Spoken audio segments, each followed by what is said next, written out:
नमस्कारम दोस्तों। हम किसी भी धर्म, किसी भी जाति, किसी भी वर्ण से संबंध रखने वाले लोग कभी न कभी किसी मंदिर, मस्जिद, गुरुद्वारे में जरूर जाते हैं। लेकिन क्या हमने कभी ये जानने की कोशिश की है कि हम मंदिर, मस्जिद और गुरुद्वारों में क्यों जाते हैं? और जानने की कोशिश करेंगे तो पाएंगे कि बाहर के वातावरण में अशांति का माहौल है, बहुत सारा कोलाहल है, तो थोड़ी सी शांति हमें मिल जाए। लेकिन हम वहां जाकर दोस्तों करने क्या लगते हैं? जो हम घर में करते हैं, जो हम ऑफिस में करते हैं, वही सब काम हम वहां जाकर करने लगते हैं। हम घर में चिल्लाते हैं, बच्चों पर चिल्लाते हैं, हम ऑफिस में अपने कर्मचारियों पर चिल्लाते हैं, वही चिल्लाहट हम मंदिर में करने लगते हैं। भले ही शब्द दूसरे हों, लेकिन हमारा चिल्लाना, हमारा शोर मचाना कम नहीं हुआ। हम जय जयकार लगाते हैं, हम तरह तरह से बड़ी बड़ी मांगे करते हैं, कई तरह की मुद्राएं करते हैं। हमारी एक नज़र मंदिर की मूर्ति पर होती है और दूसरी नज़र हमारी मंदिर के बाहर रखी हुई चप्पलों पर होती है।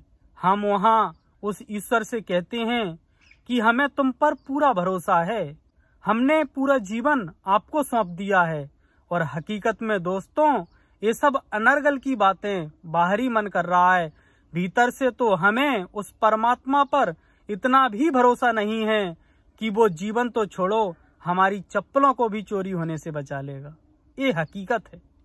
और मंदिर में बैठे हुए परमात्मा की भाषा को तो हम जानते नहीं हैं, तो वहाँ पर एक एजेंट होता है, एक पुजारी होता है, उसको हम 10 का नोट देते हैं और अपनी सारी बातें बता देते हैं।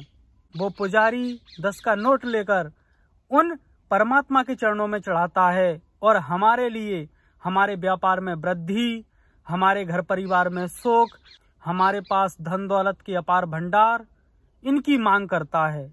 और समझिए तो सही दोस्तों कि 10 रुपए में वो परमात्मा हमारे लिए इतना कुछ कर देगा। बाहर बैठा भिखारी भी 10 रुपए में आपके लिए 1 मिनट काम नहीं करेगा। इस दुनिया का कोई भी महामूर्ख 10 रुपए में आपके लिए कोई भी काम नहीं करेगा। और वो ईश्वर जिसे हम सुपर पावर कहते हैं, उससे 10 रुपए में हम अपने जीवन के सारे काम करा लेंगे। हम अपने आप को बेवकूफ बना रहे हैं या हम इस दुनिया को बेवकूफ बना रहे हैं, ये हमें खुद समझने की जरूरत है दोस्तों। हकीकत तो ये है कि जैसे हम हैं, जैसे हमारे मन की वृत्ति है, उसी तरह से हम ईश्वर को भी समझते हैं। यदि हम भैंस हैं तो हम समझते कि एक बहुत बड़ी भैंस, कई लीटर दूध देने वाली भैंस परमात्मा है। यदि कोई व्यक्ति ऊंट है तो वो समझता कि एक बहुत बड़ा ऊंट परमात्मा है। वैसे ही अलग अलग लोगों का अलग अलग परमात्मा होता। और जैसे हम चापलूस हैं, जैसे हम कंजूस हैं, जैसे हम घूसखोर हैं, वैसे ही घूसखोर हमने ईश्वर को मान लिया है। तो मंदिर जाना बुरा नहीं है, मंदिर में जाकर के करना क्या है ये जानना बहुत जरूरी है।